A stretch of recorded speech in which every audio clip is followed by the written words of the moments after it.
Good morning. Good morning. I'm the Reverend Gary Strickarts, and this morning I am again privileged to serve as your minister. Thank you for welcoming me into this sacred space, a place you enter seeking some moments of peace, of kind thoughts, and quiet reflection. Today's reading is by Shauna LeMay. It's called In Lieu of Flowers. A few years ago, I read a friend's father's obituary on Facebook. His father had requested, in lieu of flowers, please take a friend or loved one out for lunch. And here is the obituary. Although I love flowers very much, I won't see them when I'm gone. So in lieu of flowers, buy a book of poetry written by someone still alive.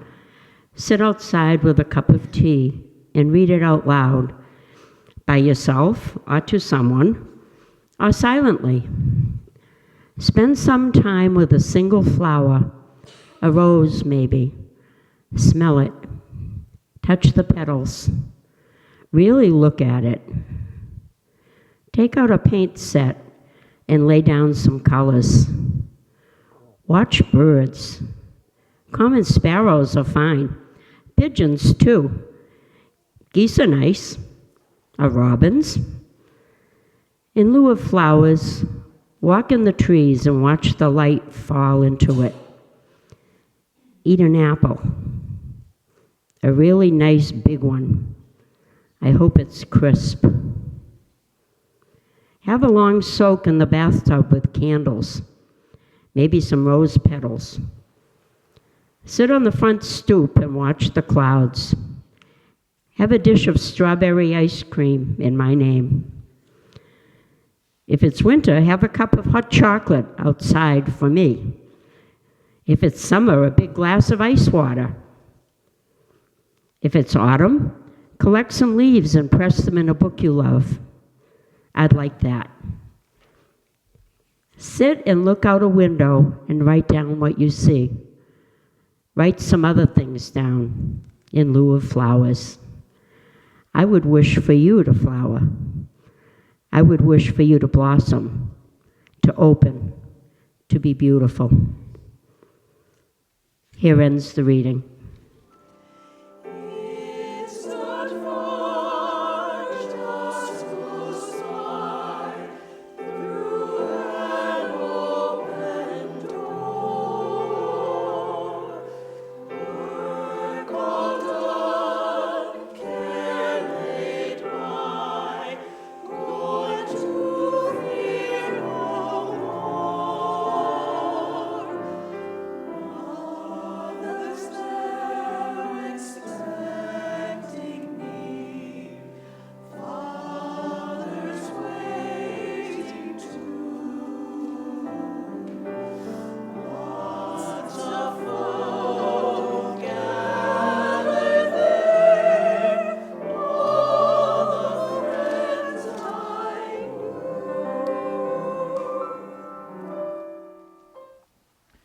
Ed had been in the hospital for several weeks before he was transferred to the oncology floor where I served as a chaplain.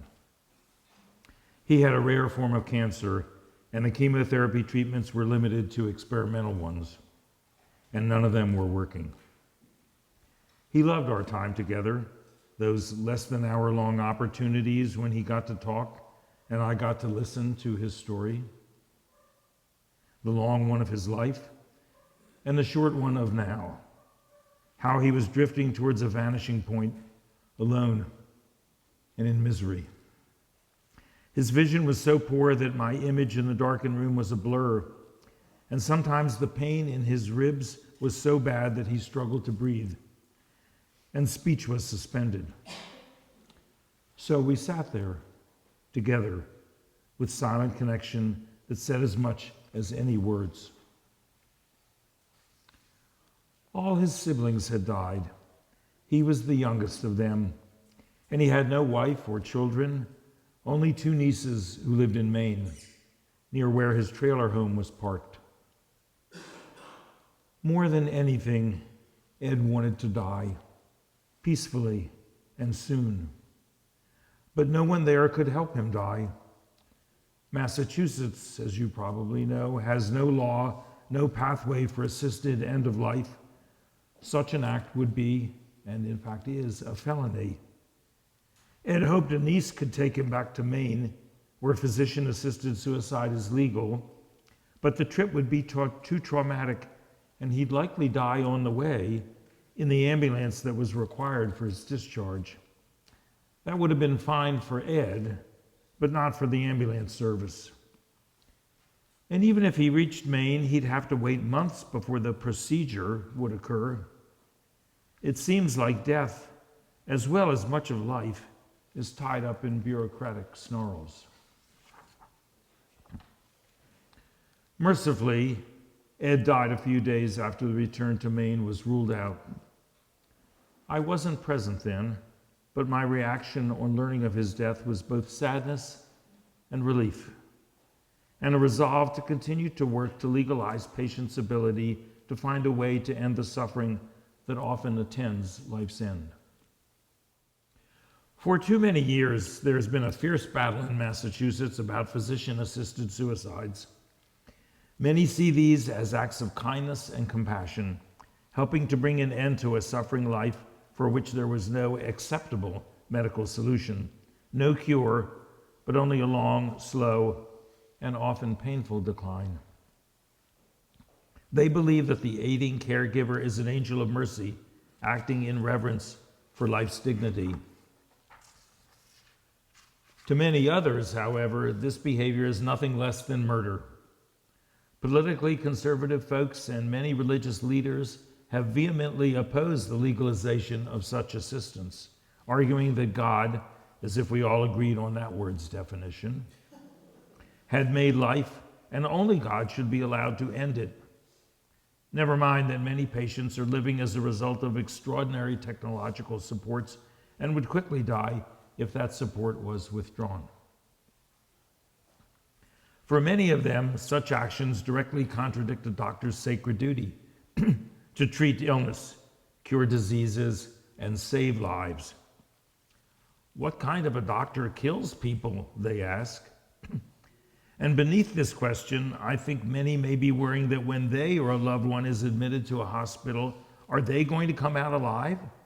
Is some doctor going to be involved in killing them, even if it's merciful? The big public question that's being addressed here is not really a medical one, however, but rather a moral and ethical one. The question, what control do we have over our life and what right do we have to end it, is not directly addressed. Instead, the campaigns are about who should do it and who involved in ending life, which to me seems less important, yet that's the issue that physician-assisted deaths raise most to the public. I work in the midst of this question. On one side, as a scientist who studied chronic pain that often accompanies terminal diseases like cancer, I'm terribly well aware of the limits of medical treatment. On the other side, my work as a hospital chaplain, currently in a palliative care service, often places me in a pastoral position with families and patients who are struggling with end-of-life decisions. And I will tell you that I am personally in favor of ending the suffering of the terminally ill, and as gently and lovingly as possible. But that's not my decision to make, it's the families, and many families struggle with it, even those that are most together and for which there's a clear advanced medical directive from the patient about minimal treatment, so-called comfort measures only, when death is near.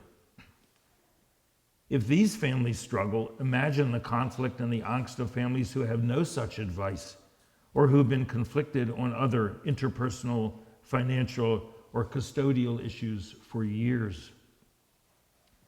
Who of us is so comfortable in imagining our death or that of a loved one as trouble-free that we would put our family in the position of making that decision without our guidance? But that's exactly what most people have done. Brokenness becomes magnified under this stress, and the pastoral work is challenging. Our task, my task, as spiritual people, and I include all of you in that definition, is to find healing when there is no cure, a healing of the spirit when the body can't be mended. I remember vividly the first time I was called as a chaplain to assist at the end of a patient's life. It was a Saturday night or Sunday morning. The hours merged together when you're on call in the hospital, and I was paged to assist at a family meeting. The family was large, 4 adult children, several of their spouses and significant others, and a wife who looked to me to be too young to be these kids' mother, a second wife, I assumed. They were caught in the tension between the clear directions left by the patient of how he did and did not wish to be kept alive, and their own emotional needs, a desire to do right, and feelings of guilt about possibly doing something wrong. And to several of them, ending their father's life felt wrong. I did everything I knew in order to get them to listen to one another. We started with a simple prayer, asking anyone who wanted to speak their heart. Then a few minutes of silent meditation. The following discussion was not always rational, but we are creatures of emotion first, and sometimes the logical mind follows, reluctantly, and occasionally it takes the lead. Folks tend to have pretty fixed ideas about what's right and what's wrong, colored strongly by who is right and who wrong, and everyone I know would rather be right than wrong, as if an error was a sin. Yet I've been amazed at how people's differences disappear when they have a chance to listen to their own hearts, which opens them to hear others better. Not always, but often, agreement happens. And it happened that night. One of the families said they were very uncomfortable playing God by turning off the light support systems. But the wife countered that God's creation would have died of natural reasons long ago, and that the life support was a man-made artifact. So ending it would be a decision that people and not God could make, and not be wrong. However fuzzy this theology might be, the family gathered around it as a solution to this most difficult question. And all agreed to the decision to end the patient's life. Then I went to tell the nurse of the decision, and she began to prepare for the final steps. That nurse is one of a team of medical staff who've been caring for the patient and for the family around the clock for days and sometimes weeks. She or another probably talked with the patient, listened to his deep worries, responded soothingly to his discomforts, his anxieties, his fears. I watched the nurse methodically, tenderly remove the tape and the tubes holding the mask of the artificial ventilator in place, revealing the face of a bearded, graying man, the same age as me. Once the patient had been cleaned up, the family slowly entered the room, circled the bed, and began to say their goodbyes. I watched from the foot of the bed, alert to help where I could, but emotionally distant, chaplain-like. Professional, I thought. But when the wife lay her head on her dying husband's chest and embraced him with soft sobs, with murmurs of love spoken together for the last time, when that happened, my own tears came. And I saw the nurse begin to weep quietly, her own grief held secondary to the family's needs. Still, such tears can be a blessing. I know they were for me that night. Friends, we are so undeniably connected to each other at such moments that I believe we must be connected all the time. When business abducts our deeper reality and media distractions replace meditation, the connections seem invisible. But they are, I believe, always there. We only need to reach out for them, to reach out and to open ourselves to feel how we are joined together, to allow love. Spiritual care is as important at the end of life as medical care. The spiritual caregiver is better placed to deal with the passing of a soul, the complex psychosocial and emotional dislocations that occur as death approaches. In contrast, doctors are trained to understand and treat disease. The doctor is the warrior against illness, and life's preservation becomes the index of success. And if the treatments don't work, the doctor too often scores it as a failure, sees himself or herself as having failed the patient, failed the family, even failed the hospital whose public claim it is to preserve life. The sad part, however, is that when medicine fails to preserve life, the doctor sometimes disappears from the bedside. They leave, and before they should, at a time when their human presence is most needed. What they often do not understand is how much healing can happen when they stick around at the end of life. Healing of the spirit, and not just the patient's spirit. This goes for not just doctors. Almost all of us feel uncomfortable in the presence of someone who's very sick, demented, or near death. It reminds us of our own vulnerability, our own mortality, and that raises frightening feelings. We don't know what to say or how to act, so we stay away. And that denies the relationship that is so valuable to the other at this time. What we need to embrace is the realization that our very caring presence, the fact that we are with the patient without being able to do anything for the patient, is invaluable. When we step past our discomfort and our fear and remain present, we are a blessing to all who are involved. Here's an invitation to adopt an end-of-life ritual that recognizes and respects three truths. First, the reverence for an individual's created life. Second, recognizing the importance of the quality of that life in family and in community. And third, the love and caring for the patient that can occur right up to the end of that life. This ritual should be planned as far ahead of death as possible, even outlined at the time when the advance directive is written.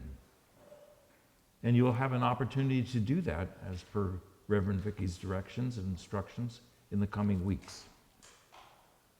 Actual details of the ritual, the acts, the objects, the music, the words spoken, will be the choice of each person and their family, recognizing the needs of all. Everyone will be gathered for this goodbye. Invite the doctors and the nurse's aide. Everyone will be respected, will be held in this communion, the cared for and the caregiving together. Spirit will be there. Have faith. The Spirit of life will be there with you all, just as the Spirit is with us here now. Please join me in saying Amen and blessed be.